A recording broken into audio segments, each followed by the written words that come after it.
Hermanos, hoy queremos compartir el tema deberes de los cristianos. Es la segunda parte. El jueves anterior hablábamos acerca de algunos aspectos que, como bien decíamos, es parte de esta conclusión de la carta a los hebreos. Y hay una lista de 12 cosas que el escritor pues dice acá en este capítulo 13. Desarrollamos 6 la vez anterior. Hoy, con la ayuda del Señor, desarrollaremos las otras 6. Anteriormente hablamos acerca de que Dios pues desea que nosotros crezcamos y que así como nos entregamos a Cristo, nuestros pecados fueron perdonados y entendimos lo precioso que es ser un hijo y las hermanas una hija de Dios, pero que ese es solo el comienzo, ¿verdad?, de la vida cristiana, disfrutar de todo aquello que tenemos en Cristo. Pero luego hablábamos que el deseo de Dios es que nosotros, al tener un buen conocimiento bíblico, un buen conocimiento doctrinal, que también nosotros practiquemos ese conocimiento que nosotros tenemos. Es así como enumeramos 6 cosas y las voy a mencionar. La primera es que debemos practicar el amor fraternal. De eso pues hablamos la vez anterior. Número 2, también debemos practicar la hospitalidad. Número 3, acordarse de los presos. Número 4, tener en alta estima el matrimonio y la fidelidad. Número 5, no tener avaricia. Y número 6, honrar a los pastores y líderes de la iglesia. Esos son los 6 aspectos que vimos la vez anterior. Hoy pues esperamos desarrollar estos 6 también, con lo cual pues completamos los 12 que abarca este capítulo 13. El primero de ellos que vamos a ver hoy es que debemos cuidarnos de las falsas doctrinas. Este punto, por cierto, es importantísimo y quizá pudiera ser tratado en un solo mensaje, ¿verdad? Hablar de las doctrinas falsas que son tan diversas y que son muchas, por supuesto. Pero hoy, como llevamos un mensaje de estudio y versículo a versículo, vamos a tratar de ocupar el tiempo pertinente. Las doctrinas falsas, hermanos, como ahí lo dice, diversas, doctrinas diversas y extrañas, por supuesto que son aquellas que están en contra de la palabra de Dios. La vez anterior hablábamos, e incluso en el mensaje del libro de los Hechos también, hablábamos que es necesario participar de la doctrina correcta. Hablábamos de que la iglesia primera se enfocó en eso, ¿verdad? En centrarse en la doctrina bíblica, no apartarse ni a la derecha ni a la izquierda, sino más bien tratar de vivir en la doctrina dada por los apóstoles, siendo el fundamento nuestro amado Señor Jesucristo. Y es así como el deseo de Cristo y el deseo de los apóstoles siempre fue que las iglesias fundadas por ellos fueran iglesias sólidas, iglesias que no se movieran a pesar de que los líderes pudieran desaparecer. Porque ustedes saben que somos hombres. En el caso de Cristo, por supuesto que Él cumplió su ministerio y Él se fue a los cielos. Luego, pues, la iglesia comienza acá en la tierra y comienza a ser administrada por los apóstoles. Pero los apóstoles murieron. Después se levantan otra generación de predicadores. También murieron. Y así vinieron levantándose nuevos líderes hasta nuestros días. De modo que Dios siempre ha provisto a su iglesia de manera general y a las congregaciones de manera particular de hombres dotados del conocimiento de la palabra de Dios para que ésta pueda mantener la pureza doctrinal. Ese es el objetivo. Ya vamos a leer algunos pasajes donde nos habla acerca del deseo de Dios de mantener esa doctrina. Pero así como se habló de la verdadera doctrina, también se habló de las desviaciones. Y esas doctrinas falsas fueron condenadas en el Nuevo Testamento, las doctrinas falsas y también los que las proponían, los falsos maestros o falsos profetas, como también se les llamó. Vamos a ver 3 versículos. El primero está en Hechos capítulo 20. Hechos 20. versículo 29, donde Pablo reúne a una cantidad considerable de ancianos, pastores, ¿por qué no decirlo?, de la iglesia de Éfeso. Ya él pues iba camino hacia Jerusalén, iba a ser prendido y luego llevado a Roma, pero él deseaba que los hermanos de la iglesia de Éfeso permanecieran en la doctrina que él les había compartido. Dice el versículo 29, Hechos 20, 29, porque yo sé que después de mi partida entrarán en medio de vosotros lobos rapaces que no perdonarán al rebaño. Y de vosotros mismos se levantarán hombres que hablen cosas perversas para arrastrar tras sí a los discípulos. Esa es una advertencia que hizo el apóstol.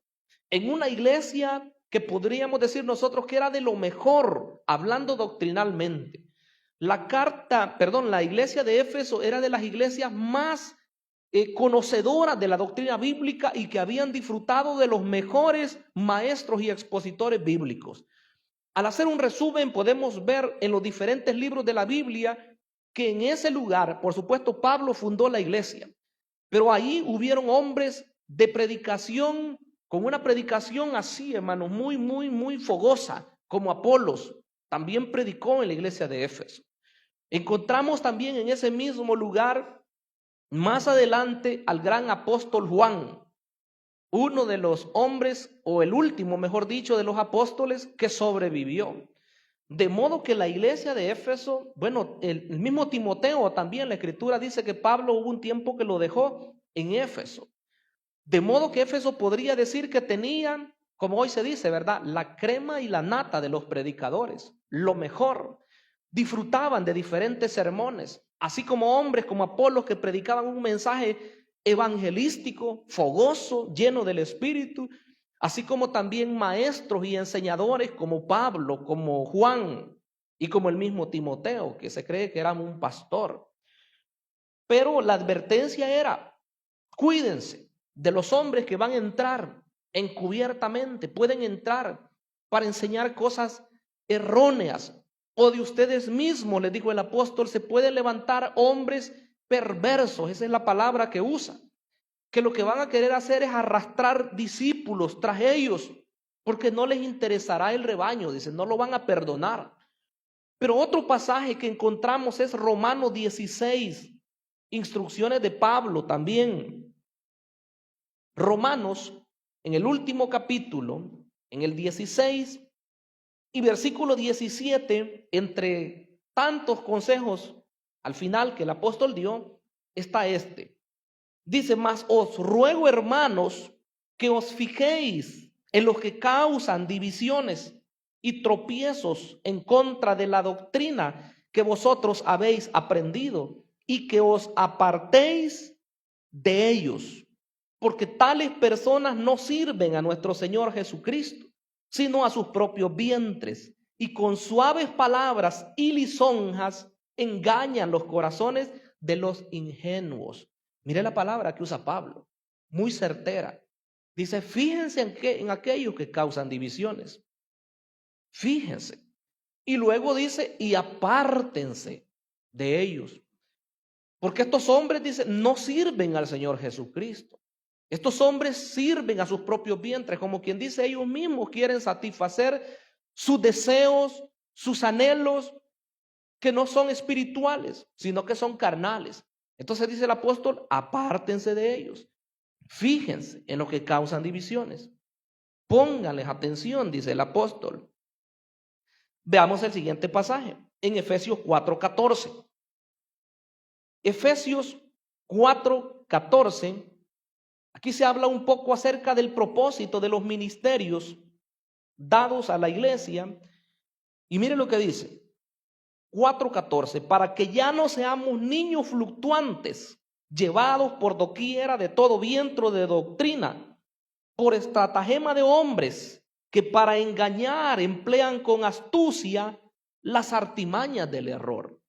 Entonces, oiga qué enfático es. El propósito de la enseñanza, el propósito de la instrucción bíblica es que la iglesia madure, que la iglesia crezca en el conocimiento de Dios. De esa forma estará mejor preparada para cuando vengan los falsos, para cuando vengan los vendedores de revistas, ¿verdad? Y le digan que le van a dar un estudio. Usted le dirá, no, nosotros en nuestra iglesia recibimos estudios, recibimos enseñanza. No, dice que le vamos a aclarar este tema. Ya sabe usted quién es Jesucristo. Le vamos a compartir, dicen ellos. Y por ahí se van los otros señores, ¿verdad? Los que se visten de blanco y negro. Ellos dicen, no, le vamos a ayudar. Estoy ocupada, le dice la mujer. No, le dice, es que vamos a ayudarle con sus quehaceres. Y después de eso vamos a hablar de Dios, ¿verdad? Y dicen ellos que son los últimos santos. Por supuesto que hay tantas enseñanzas y quizás el tiempo no nos alcanzaría a nosotros para mencionar religiones incluso que son más antiguas y más distantes también de nuestro país o nuestro continente, pero que son enseñanzas completamente apartadas de la verdad, que su fundamento no es la Biblia, su fundamento no es Jesucristo. Si usted oye algo diferente, rápido cierre sus oídos y no platique con esa persona, porque eso es lo que la Escritura dice. Verá, nosotros no debemos prestarle los oídos a personas que vienen tratando de desvirtuar nuestro fundamento sólido de la palabra de Dios. No, dicen algunos, ¿verdad? Es que este es otro testamento. Está bien la Biblia que usted tiene, pero dicen ellos, nosotros le traemos el otro testamento de Jesucristo. Un libro azul, ¿verdad? Ustedes ya saben cómo se llama. Entonces ellos prometen explicarle acerca de eso.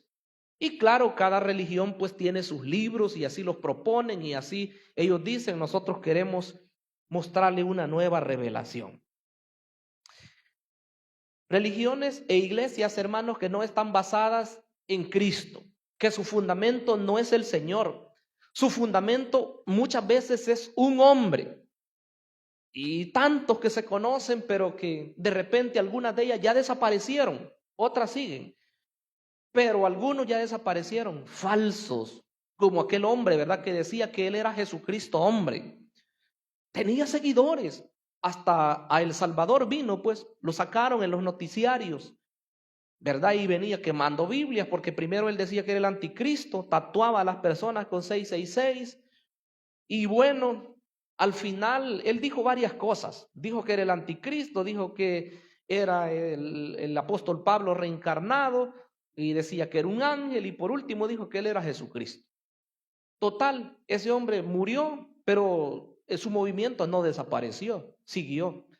Lo que yo no sabía y hace poco me di cuenta es que luego de eso, después de que todos se dieron cuenta que era un falso, porque si no, no hubiera muerto, ¿verdad? Nosotros ya sabemos que era falso, pero sus seguidores le creían. Entonces, no estuvo con eso, la gente que lo seguían, sino que después de eso, la mujer de él dijo que ella era Jesucristo hombre. Que Jesucristo no tenía por qué ser un hombre, sino que podía ser una mujer. Por lo tanto, ella era el cumplimiento de las profecías acerca de que venía el Mesías. Y gente que le cree también. Hay gente que sigue esas, perdónenme, boberías, ¿verdad? Esas locuras prácticamente, son locuras, pero hay gente que les cree. Y claro, y buscan varios textos bíblicos, los manipulan y se los explican a la gente. Y si usted viera alguno de esos videos, que yo pues no le recomiendo mucho, pero si lo quiere ver, busque y se va a dar cuenta. Usted se va a reír si de verdad tiene fundamento bíblico. Porque hay gente que es terrible, hermano, para engañar. Y hay gente que es ingenua también para seguir esas enseñanzas. Entonces, la indicación del Nuevo Testamento de Cristo y de los apóstoles es a mantenerse en la sana doctrina, desechar las falsas. Porque dice el versículo que veíamos en Hebreos 13:9, no os dejéis llevar de doctrinas diversas y extrañas, porque buena cosa es afirmar el corazón en la gracia. ¿Cuántos disfrutan la gracia? Yo cuando hablo de la gracia, yo les he dicho a ustedes, yo disfruto esto. Me encanta hablar de la gracia y hablar de la misericordia de Dios, porque yo disfruto de eso. Porque sé que si no fuera por la gracia de Dios, yo no sería salvo. Si no fuera por la gracia de Dios, la iglesia no existiría. Pero la gracia de Dios, ¿verdad?, proveyó a nuestro amado Señor Jesucristo, murió en la cruz por nosotros, perdonó todos nuestros pecados. Hoy nosotros podemos decir que somos libres para alabarle, libres para exaltar su poderoso nombre. Porque debe de haber gratitud, hermanos. Porque si nosotros sabemos que el precio nuestro lo pagó Cristo en la cruz, ¿qué nos queda a nosotros? Solamente agradecerle. Porque no podíamos pagar nada, ni siquiera hoy. Aquella falsa enseñanza, ¿verdad?, de las personas que dicen que su salvación les cuesta, no han entendido. El único que ha pagado el precio se llama Jesucristo. Nosotros le servimos a Él en agradecimiento por todo lo que Él ha hecho. Entonces, dice que hay que afirmarnos en la gracia. Y finaliza diciendo ese versículo 9, mire lo que dice en la parte última. Dice, porque buena cosa es afirmar el corazón en la gracia o con la gracia, no con viandas. Ahí la expresión viandas quiere decir comidas, que nunca aprovecharon a los que se han ocupado de ellas. Ahí es como una alusión nuevamente a las comidas que los judíos decían, hay algunas puras y otras impuras. Para la iglesia de Cristo, yo esperaría que la iglesia presente y los que nos ven a través de la red, hayamos entendido ya que para el creyente, hermanos, Cristo santifica los alimentos. Nosotros no tenemos ningún problema, porque hay personas que se ajustan todavía a un sistema ceremonial del Antiguo Testamento y dicen, no, dice, eso no lo puedo comer yo. Esa comida es contaminada. No, yo no puedo tomar café, dicen algunos, ¿verdad? Ya han oído. Yo no puedo tomar café, dice. ¿Y por qué? Dice. Ahí le explican varias cosas. No, dice, ese animal no, dice, ese animal es inmundo. Y varias cosas, una serie de reglas, hermanos, que Cristo en el Nuevo Testamento, Él dice que nosotros no tenemos que hacer distinción en eso porque Cristo santifica los alimentos. Ahora hay que aclarar algo. Como creyentes nosotros tenemos la mente de Cristo. Y hay algunos alimentos que son dañinos para la salud. Esa es otra cosa. Si a una persona le hace daño o sabe expresamente que algunas cosas, sean comidas o bebidas, le dañan su cuerpo, debe de evitarlas, ¿verdad? Las va a evitar porque está dañando su cuerpo. No las va a evitar porque si usted las come se hace inmundo o deja de ser creyente. No, no es así. Es por cuestión higiénica, ¿verdad? Eso sí es una realidad. Pero eso de que se diga, no, el cerdo no, ¿verdad? Porque ese es un animal inmundo. A mí el tiempo no me alcanza, pero solo les doy algunas referencias. Ahí hay unas referencias en el libro de Levíticos, capítulo 11. Si usted puede leerlo en casita, se va a dar cuenta que ahí da una lista de animales que no se podían comer y animales que sí se podían comer. Y ahí dice las características que tenían que tener. Eso era la ley de Moisés. Dios así los quería a ellos en ese momento. La palabra de Dios es una revelación progresiva. De modo que si usted se queda solo con aquello, va a querer aplicar eso. Pero si usted conoce el Nuevo Testamento, será diferente. Quiero que leamos 1 Corintios 8:8. 8:8 de primera carta a los Corintios. Pablo está hablando acerca de lo sacrificado a los ídolos. ¿Será que contamina o no contamina? Esas son cuestiones de conciencia, cuestiones de madurez. Dice el versículo 8:8 de 1 Corintios. Si bien dice la vianda, o sea, la comida, no nos hace más aceptos ante Dios, pues ni porque comamos seremos más, ni porque no comamos seremos menos. El ejemplo quizás parezca así bien raro, pero hay que decirlo.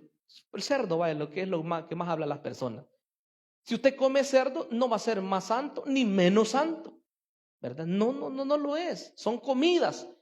Cuando el Señor Jesucristo fue consultado, Él dijo, no es lo que entra a la boca lo que contamina al hombre, sino lo que sale de su boca. Porque dijo Él que lo que entra, usted sabe cuál es el proceso, ¿verdad? Hacia dónde va a parar todo eso. Y eso exactamente dijo el Señor.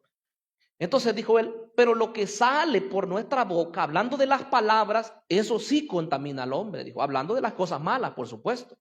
Porque si nosotros bendecimos, si nosotros glorificamos, si nosotros ayudamos a las personas, eso no es de mal.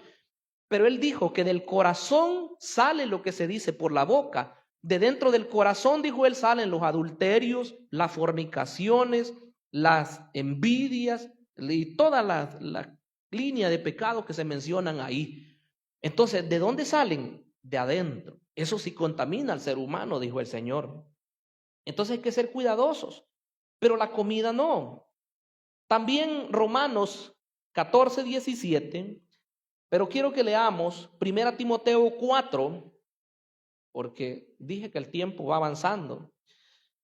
1 Timoteo 4, mire lo que dice, del versículo 1. Pero el Espíritu dice claramente que en los postreros tiempos, y creemos nosotros que estos son los postreros tiempos, algunos, dice, apostatarán de la fe.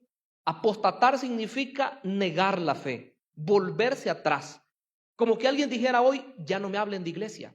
No, yo ya no voy a ir ahí. Yo ya no soy cristiano. Era, dicen algunas personas. Pero el Espíritu dice claramente que en los postreros tiempos algunos apostatarán de la fe, escuchando a espíritus engañadores y a doctrinas de demonios, por la hipocresía de mentirosos que teniendo cauterizada la conciencia prohibirán casarse y mandarán abstenerse de alimentos que Dios creó para que con acción de gracias participasen de ellos los creyentes y los que han conocido la verdad. Más claro que ese pasaje no hay, ¿verdad? Porque dice, van a prohibir casarse algunos. Usted sabe que hay algunos lugares donde prohíben casarse, religiones, ¿verdad? Prohíben a ciertas personas. Y también dice, prohibirán algunos alimentos, de los cuales Dios dice, Él ya los ha santificado y con oración y con acción de gracias lo pueden tomar, dice, los creyentes. Pero quiero que pasemos al punto número 2. También como creyentes nosotros, entre nuestros deberes está que hay que estar dispuestos a padecer por Cristo. Aquí yo quiero abarcar varios versículos, desde el 10 hasta el 14. Lo voy a resumir. Se pone una comparación, se le llama analogía en términos técnicos, pero es una comparación. ¿En qué? En la forma como se ofrecían los sacrificios del Antiguo Testamento, especialmente del día de la expiación, y la forma como murió Cristo. 2 ejemplos nos está poniendo para que entendamos cómo el creyente debe de actuar hoy con respecto al mundo y con respecto a la religiosidad. Veamos entonces qué nos dice acá. Dice el versículo 10. Tenemos un altar, dice, del cual no tienen derecho de comer los que sirven al tabernáculo. Quizá el tiempo nos faltaría para decir que habían muchos sacrificios de los cuales sí los sacerdotes podían participar. Y los levitas, ¿verdad? Parte era ofrecida al Señor y parte de la carne era para los sacerdotes. Pero en esta parte está hablando exactamente del día de la expiación. Y ya va a ver lo que pasó. Dice el versículo 11, porque los cuerpos de aquellos animales cuya sangre a causa del pecado es introducido en el santuario por el sacerdote, son quemados fuera del campamento. Ese pasaje, el original, está en Levíticos 4:21 y en Levíticos 16:27. Después de haber sido sacrificado el animalito, degollado, ¿verdad? La sangre escurría y le ponían un tazón y ahí escurría la sangre, el buey, porque era un becerro, le dice, pero es un buey. Y después esa sangre, dice que el sumo sacerdote se iba con ese tazón, entraba, pasaba el lugar santo, entraba hasta el lugar santísimo, ahí estaba el arca del pacto y tenía una cubierta así encima que se llamaba el propiciatorio, ahí derramaba él la sangre y después salía él de nuevo, cuando había terminado de hacer su ofrenda a Dios. Pero después de eso, dice ahí en Levíticos 4:21 y 16:27, dice que la carne, el estiércol y todos los desperdicios eran quemados completamente fuera del altar. Está diciendo que era un sacrificio por el pecado. El día de la expiación, como lo hemos dicho en otras oportunidades, era la única fiesta que no era alegre. Como cuando nosotros hacemos acción de gracias, ¿verdad? Casi siempre nos alegramos y cantamos y los hermanos testifican. Esa es alegría. Pero como que nos reuniéramos en una oportunidad y esa vez no fuera para alegrarnos, sino que para llorar, para clamar porque Dios perdone algunos pecados e interceder. Bueno, algo parecido es cuando ayunamos, pero como nosotros, ¿verdad?, no lo hacemos en el contexto de un pecado en específico, nosotros siempre, aunque clamemos por algunas necesidades, siempre hay un momento de exaltación a Dios. Pero ese día era diferente, era solo de clamor, solo de pedir a Dios que Él perdonara los pecados. Y el momento cumbre era cuando el sacerdote entraba a dejar la sangre encima del propiciatorio. Y después todos los desperdicios los quemaban. Dice el versículo 12 que el Señor lo hizo de la misma manera, porque Él es el sacrificio perfecto. Por lo cual también Jesús, para santificar al pueblo mediante su propia sangre, padeció, dice, fuera de la puerta. Aquí sí quiero que lean el Evangelio de Juan 19, 17. Porque Cristo es el cumplimiento pleno de aquellos sacrificios que se hacían en el antiguo tiempo. Juan 19, 17. Y Él, dice, cargando su cruz, salió al lugar llamado de la calavera, y en hebreo Gólgota. Y ahí dice que lo crucificaron. ¿Dónde estaba? En un cerrito, en un lugar alto, porque todo tenía que cumplirse. En el libro de Números decía que así como Moisés levantó la serpiente en el desierto, también era necesario que el Hijo del Hombre fuera levantado para que todo el que mirara a él también fuera salvo. Entonces el Señor murió en lo alto, da una indicación acerca de eso. De modo que sale Él de la puerta del tabernáculo, sale de la puerta del templo, en este caso, ¿verdad? Y llega hasta allá, hasta el lugar de la calavera. Entonces, la enseñanza para la iglesia, la enseñanza para los hebreos de aquel tiempo y para hoy, nosotros, dice el versículo 13, salgamos pues a Él, o sea, a Cristo, fuera del campamento llevando su vituperio. ¿Qué quiere decir? Salgamos. ¿De dónde salimos nosotros? Del mundo. ¿De dónde más debemos salir? De la religión. Esta palabra espero que no suene así fuerte, pero hay gente que está en las iglesias y son religiosos nada más. Claro que nosotros, si no nos sentimos así, nosotros esa palabra dejémosla pasar, porque esa palabra no es conmigo, digo usted, me sacudo, ¿verdad? Pero sí, hermanos, hay algunas expresiones de nuestros hermanos en la iglesia evangélica que son más religiosos que otra cosa. Porque la verdadera iglesia es aquella que tiene una relación directa con su Señor. La iglesia de Jesucristo, la iglesia cristiana, no es una iglesia ritual. Si bien es cierto que solamente se consagra lo que es la cena del Señor y el bautismo, de ahí todo lo demás, usted sabe que es palabra. Palabra tras palabra, predicación, y usted ora a su Señor y usted siente que Dios le habla y usted siente que Dios le escucha lo que usted le dice. Es una relación directa, no es ritual, ¿verdad? No es como te vas ahí a vestir ahí todo así, todo que para aparentar muy santo así, ¿verdad? No, no es apariencia, no es cosa que nosotros pudiéramos inventar. Más bien, cuando el Espíritu de Dios esté en la persona, le va a guiar a ser correcta todo el tiempo, hermanos. Bendito sea el Señor, alabe a Cristo Jesús. Correctos todo el tiempo. O sea que, ¿cómo lo explico de una mejor manera? A mí me podrían obligar quizás en una iglesia a que venga de blanco todos los días. ¿Verdad? Y yo pudiera venir de blanco todos los días, con camisa manga larga, ¿verdad? Y todo, no van a sentir mal los que están de blanco, este es un ejemplo.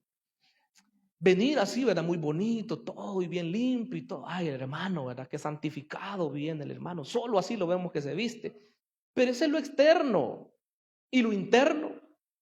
El Señor quiere ver mi cambio en mi corazón. Y eso es para todos, hermanos. Entonces ya la persona cuando ha sido cambiada del corazón, de repente dice, me tengo que vestir honestamente, dice, ¿verdad? Si es mujer, dice, yo me tengo que vestir lo mejor que se pueda. Si es hombre, de la misma forma, ¿verdad? Y más que hoy me toca servir, dice. Hoy me toca dirigir. Hoy me toca predicar, con más razón todavía. Entonces, ¿por qué? Porque tenemos una mente diferente. Pero ya es el Espíritu de Dios el que nos va diciendo. Pero qué problema es cuando uno le dice a la persona, quítese eso, ¿verdad? Cámbiese eso, bote eso usted. Mal vamos a caer si actuamos de esa forma. Porque es el hombre que está tratando de obligar a la persona y lo hacemos más religioso que nosotros. Pero Dios no quiere que hayan personas obligadas a hacer las cosas. Si usted viene a la iglesia y hace algo por obligación, créalo que no es agradable delante de Dios. Pero si lo hace con el corazón, no, hermano, entonces le digo, usted está libre, porque lo está haciendo para agradar al Señor. Entonces, debemos estar nosotros dispuestos a agradar al Señor. Dice que hay que salir, salgamos pues a Él, fuera del campamento, llevando su vituperio. Debemos estar nosotros dispuestos a padecer por la causa de Cristo. A veces la gente que se enfoca tanto en la religiosidad, ni cuenta se da que Dios lo está mandando a hacer la obra que Él lo ha encomendado. Entonces, tengamos visión, y si por hacer su obra, entonces somos maltratados, somos bienaventurados, dijo el Señor. Dijo Él, así maltrataron antes a los profetas que fueron antes que ustedes. Pero vea, por hacer la obra de Dios, no por ser religioso. No porque una persona va a andar ahí, ¿verdad? Mejor vestida y de repente mira a otra pobrecita ahí que anda mal vestida. A esa no le habla porque esa no anda igual de vestida. Qué error, ¿verdad, hermanos? Eso no es verdadero cristianismo. Yo no me canso de decirlo. Si nosotros somos de verdad espirituales, vamos a irradiar eso. Y que las demás gentes vean en nosotros, cristianos y no cristianos, que digan qué amable es doña fulana. Qué amable es ese hombre, qué amable es ese joven. Así quisiera yo que fueran los míos, dicen las personas. ¿Verdad? Porque miran el cambio, pues. O sea, esto no es actuado, esto es real. Miren lo que dice el versículo 2 Timoteo 2:14. 2:14 de 2 Timoteo. Este pasaje es precioso. 2 Timoteo 2:14 dije, es 2:4. Ninguno dice que milita, o sea, alguien que está en la milicia, en el ejército, se enreda en los negocios de la vida a fin de agradar a aquel que lo tomó por soldado. Entonces, eso es el ejército terrenal, pero el ejército de Cristo somos nosotros. Entonces, no nos metemos a las cuestiones del mundo o a otras cosas, sino que estamos enfocados en agradar a Cristo. Ese es nuestro enfoque. Número 3, hay que ofrecer sacrificios de alabanza a Dios. Dice el versículo 15, Hebreos 13:15. Dice así: así que ofrezcamos siempre a Dios por medio de Él, o sea, por medio de Cristo, sacrificio de alabanza, es decir, fruto de labios que confiesan su nombre. Hoy sería extraño para nosotros que viniera ahí, bueno, no voy a mencionar ningún nombre de hermano ni hermana, pero que viniera usted ahí entrando y trajera su ovejita ahí en la espalda, ahí agarradita de las manos y de los pies. O si somos más pobres, que trajéramos un poquito de harina ahí, ¿verdad?, para ofrecerlo. Esos eran los sacrificios de antes. O que trajéramos unas palomitas también ahí, ¿verdad? Hoy ya no es eso. Hoy ya no traemos cosas así nosotros. Ya no está el día de la expiación, que todos traían sus animales para que fueran muertos y la sangre se introdujese al lugar santísimo. Ya no. Ya Cristo murió una vez allá en Jerusalén para pagar por los pecados de la humanidad. Repito lo que dije hace un rato. ¿Qué vamos a hacer nosotros entonces? Solamente decirle: Señor, gracias.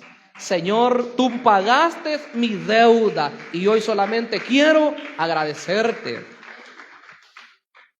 ¿Qué es alabanza? Usted sabe, ¿verdad?, que no es solamente cantar una canción, no es solamente cantar unas notas bonitas, sino que alabanza es lo que brota del corazón. Probablemente usted en este momento no se acordara de alguna de las alabanzas actuales o de las que están en los himnarios, que son preciosas. De los dos, ¿verdad? De las antiguas y de los contemporáneos. Pero ¿qué tal si usted comienza a agradecerle a Dios? Cuando alguien a veces pasa aquí a dirigir, y me gusta a mí cuando dice con sus propias palabras, usted dele gracias a Dios. Qué precioso. Porque usted no necesita tener algo muy organizado como para poder darle gracias a Dios. Sencillamente es lo que va a brotar de su corazón. Y si está agradecido con Él, va a comenzar a decirle: Señor, gracias por la vida. Señor, gracias por mi esposa, si es hombre. Y si es mujer, le va a decir: Señor, gracias por mi esposa. Gracias por mis hijos porque están sanitos. Señor, gracias, va a decir la esposa, porque mi esposo tiene un trabajo. Señor, gracias porque hemos comido todos estos días, porque tenemos lo necesario. Tengo una casita para cubrirme. Comenzamos a darle gracias a Dios y no paramos, hermanos, porque Dios es bueno. ¿Cuántos pueden afirmarlo conmigo? Que Dios es bueno y merece nuestra alabanza. Entonces, hoy lo que nosotros tenemos que hacer es solamente darle nuestro agradecimiento. Claro, yo me enfoqué en este momento por las cosas que nos da, pero el principal agradecimiento tiene que ser por haber pagado por nuestra salvación. No hay cosa más grande que Dios haya hecho por nosotros que entregar a su Hijo por nosotros, ¿verdad? Eso es. Dice que no hay mayor amor que alguien ponga su vida por sus amigos. Qué precioso. Número 4, hay que hacer el bien y ayudar a las otras personas. Dice el versículo 16, y de hacer el bien y de la ayuda mutua no os olvidéis, porque de tales sacrificios se agrada a Dios. Mire qué precioso. De esos sacrificios dice que se agrada a Dios. De la ayuda mutua, de hacer el bien y de la ayuda mutua menciona. Qué diferente es cuando la religión trata de hacer cosas para ganar el favor de Dios. Yo creo que todos hemos sido testigos en alguna oportunidad. La gente dice: no, es que hay que hacer esto, es que hay que hacer lo otro, porque ellos piensan que están comprando su salvación. Pero el cristiano evangélico a veces se ha equivocado. Y entonces dice: yo soy salvo por gracia. Entonces ya no tengo nada que hacer. Error, ¿verdad? No ha entendido. Porque nosotros, el hecho de haber sido cambiados por la gracia de Dios y nuestro corazón fue cambiado de un corazón de piedra en un corazón de carne, hoy es sensible. Entonces quiere decir que nos lleva a hacer el bien, ayudar a otras personas. ¿Por qué lo hacemos? Repito, no porque estamos ganando salvación. Es que hay dos sistemas de salvación, hermanos. Hay personas que hacen y hacen y hacen porque dicen: no, es que yo tengo que ganar mi salvación. No ha entendido. Repito, ¿verdad? No ha entendido, porque la salvación nadie la puede pagar. Por mucho que haga, solo puede agradecerle a Dios. Y si yo le agradezco, entonces me muevo para acá. Si yo le agradezco, me mandan para allá, allá voy. Si me dicen: ¿me puede ayudar en esto? Ahí estoy. Si me dicen: mire, usted podría involucrarse en este otro ministerio, sí, con todo gusto, ¿verdad? Porque siente en su corazón que hay gratitud. Eso es en la parte iglesia. Y si estamos allá afuera y mira a una persona en necesidad, solamente la va a quedar viendo. Si hay poder, dice Santiago, en nosotros, hay que hacerlo, ¿verdad? Hay que ayudar. Con una pequeña cosa, nosotros podemos ayudar. Es más, ni siquiera los millonarios, los que están allá, ¿verdad? Y que tienen muchas posesiones, ni siquiera ellos son los indicados para hacer las cosas, sino el creyente verdadero, el que ha entendido esto. De la ayuda mutua, dice. Ayudar a otras personas, hacer el bien. Número 5, dice que hay que orar también unos por otros. En el versículo 18 dice: orad unos por otros. Orad por nosotros, dice, pues confiamos en que tenemos buena conciencia, deseando conducirnos bien en todo. Y más os ruego que lo hagáis así, para que yo os sea restituido muy más pronto, dice ahí. Estaba preso el escritor. Deseaba salir, deseaba ser libertado de la cárcel. ¿Para qué? Para estar con la iglesia, para estar con los hermanos. Entonces, oren, hermanos, les dice, oren por mí, oren por los demás. Es el deber nuestro, hermanos. Sabemos que hay necesidades, ya sea por gente que puede estar presa, pero también por personas que están desalentadas, por gente también que está enferma. Hay que orar por esa gente que ellos quieren, algunos, estar aquí, pero no pueden. Entonces hay que orar por esas personas. como leíamos la vez anterior, la visita a los presos, como que si nosotros mismos, dice, estuviéramos así en esa misma condición. La oración es clave. Y finalicemos, número 6, dice que hay que soportar la exhortación. Hoy que ya entendimos bien qué es la exhortación, voy a preguntar a la iglesia, ¿a cuántos nos gusta ser exhortados? Sí, ¿verdad? Debe de gustarnos. Porque si yo estoy desalentado y alguien me exhorta, pero me exhorta bíblicamente, hermano, yo tengo que darle las gracias a esa persona. Porque la verdadera exhortación es para hacer volver a la persona. La verdadera exhortación nunca es con el propósito de desenmascarar, de descarar a la persona y decirle, váyase. Eso no es exhortación. Eso es ser una persona pésima, una persona que no ha entendido la obra de Dios, ¿verdad? Pero exhortar es animar a la persona. Si lo mira desalentado o desalentada, decirle, hermano, ¿qué te pasa? ¿Verdad? O hermana, ¿qué sucede? ¿Verdad? Caminemos. El Señor nos espera adelante.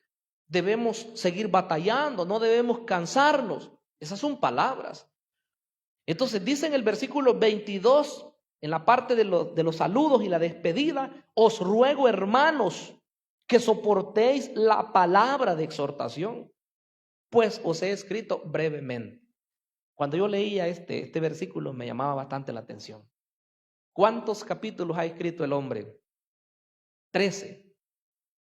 Hay otras epístolas que son de 2 capítulos, de 4, hasta de 5, pero esta epístola fue escrita con 13 capítulos y con varios versículos, por cierto.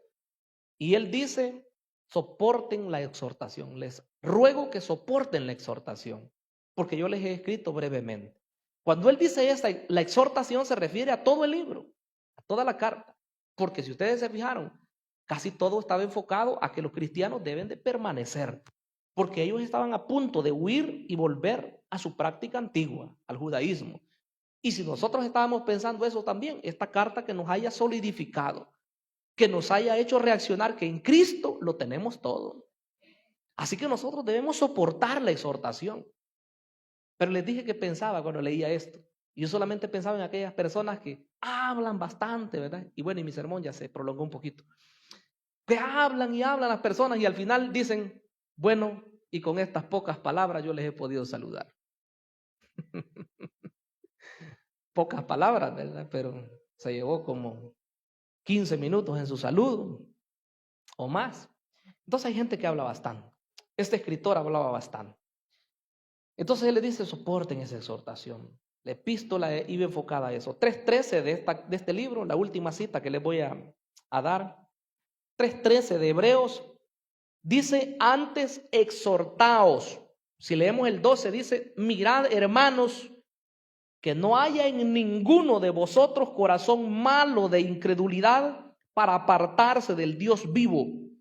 Antes exhortaos los unos a los otros cada día. Oiga lo que dice.